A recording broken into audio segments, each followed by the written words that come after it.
Hi வாங்க, இன்றைக்கி mushroom வச்சு மேகி நூடுல்ஸ் எப்படி செய்யலான்றதை பார்க்கலாம். ஃபஸ்ட்டு ஸ்டவ் ஆன் பண்ணி கடாய் வச்சுக்கலாம்.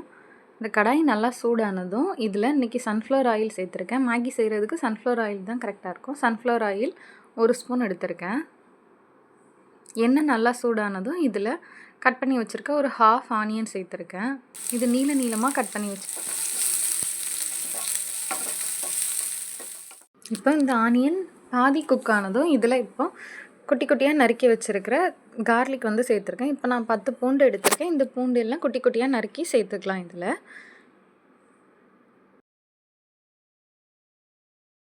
இப்போ ஆனியன் கார்லிக் ரெண்டுமே நல்லா பொன்னிறமாக வதங்கிடுச்சு. இதில் இப்போ தக்காளி சேர்த்துக்கலாம். ஒரு ஹாஃப் தக்காளி, ஒரு ஸ்மால் தக்காளியில் ஹாஃப் தக்காளி மட்டும் சேர்த்துருக்கேன். தக்காளி வதங்குறதுக்கு தேவையான உப்பு சேர்த்துக்கலாம். நான் இப்போ மேகி நூடுல்ஸ் தான் செய்ய போகிறேன். மேகிலே ஆல்ரெடி அந்த மசாலாவில் சால்ட் இருக்கிறனால நம்ம லைட்டாக தக்காளி வதங்குறதுக்கு மட்டும் தேவையான சால்ட்டு சேர்த்துக்கலாம். இப்போ மூடி வச்சு தக்காளி சேர்த்துட்டு மூடி வச்சு ஒரு 2 மினிட்ஸ் குக் பண்ணிவிட்டு ஓப்பன் பண்ணி இதில் மஷ்ரூமும் பீன்ஸும் சேர்த்துருக்கேன். இதில் நமக்கு கேரட் சேர்த்துக்கனால சேர்த்துக்கலாம். என்கிட்ட கேரட் இல்லாதனால நான் சேர்த்துக்கல. நீங்கள் கேரட் இருந்தால் கேரட் சேர்த்துக்கோங்க, நல்லாயிருக்கும் டேஸ்ட்டு. கேரட், பட்டாணி எல்லாம் சேர்த்துக்கலாம் இதில்.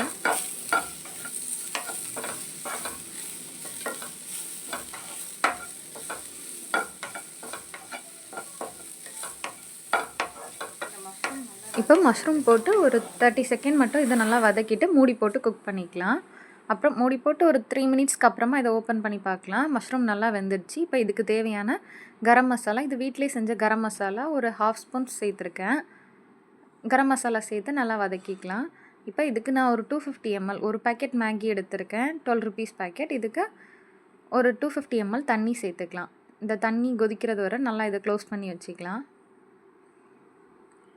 ஓகே, இப்போ தண்ணி நல்லா கொதிச்சிருச்சு. இதில் இப்போ மேகி மசாலா சேர்த்துக்கலாம். இது மேகி பேக்கெட்லேயே இருக்கிற மசாலா சேர்த்துருக்கேன். நெக்ஸ்ட் இப்போ மேகி பேக்கெட்டும் சேர்த்துட்டேன். இதை ஒரு மிக்ஸ் பண்ணிவிட்டு க்ளோஸ் பண்ணி வச்சிடலாம். க்ளோஸ் பண்ணி லோ ஃப்ளேம்லேயே வச்சிடலாம். லோ ஃப்ளேமில் ஒரு 4 மினிட்ஸ் வச்சுட்டு நம்ம அப்புறம் ஓப்பன் பண்ணி பார்த்தோம்னா இது நல்லா உதிரியாகவே நூடுல்ஸ் வந்து ரெடி ஆகிருக்கும். இப்போ இதில் மல்லிக்கீரை போட்டிருக்கேன். ஸ்டவ் ஆஃப் பண்ணிவிட்டு மல்லிக்கீரை சேர்த்துக்கலாம். இது ஆரிகானோ சீசனிங் போட்டிருக்கேன். இது கொஞ்சம் போட்டுட்டு கொஞ்சம் சீஸ் மட்டும் மேலே துருவி சேர்த்துட்டு க்ளோஸ் பண்ணி வச்சிடலாம். க்ளோஸ் பண்ணிவிட்டு ஒரு 3 மினிட்ஸ்க்கு அப்புறமா எடுத்து சாப்பிட்லாம். டேஸ்ட்டு நல்லாயிருக்கும். நீங்களும் இது மாதிரி மேகி செஞ்சு பாருங்கள். உங்களுக்கும் டேஸ்ட் பிடிச்சிருந்தனா சேனலை சப்ஸ்கிரைப் பண்ண மறக்காதீங்க. தேங்க்யூ.